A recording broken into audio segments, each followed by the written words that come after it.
Well, I mean, you've talked before about how one of the important things about being involved in the body politic was the people who worked there. You ended Yes. up being with people that you liked. Can you talk Yes. more about that?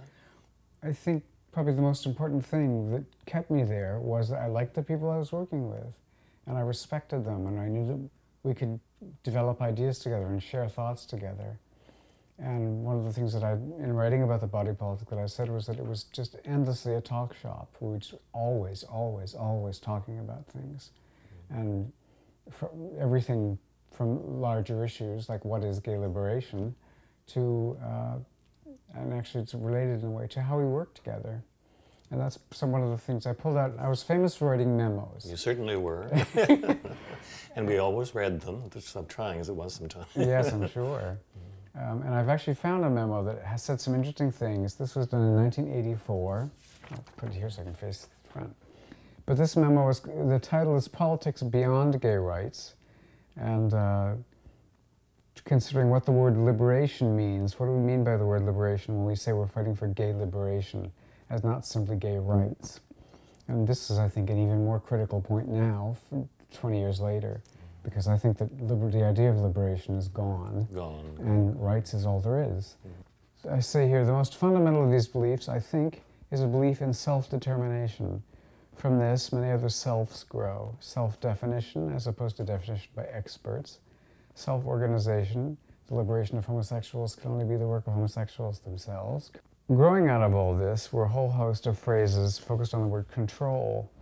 Control of our own bodies, control of our own spaces, control of the products and processes of our own work.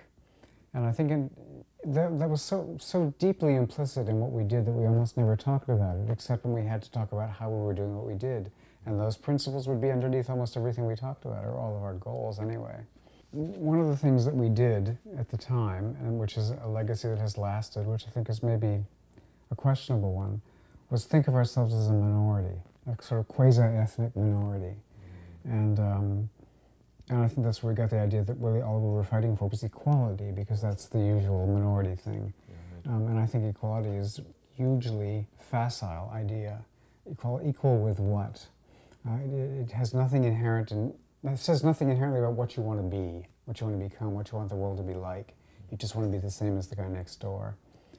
And I wrote in this memo, I think we have more in common with women, children, old people, prostitutes, and mental patients, in that our place in society is a matter of how we have been defined and regulated by others, not a matter of simple discrimination that we can fight against by calls for tolerance.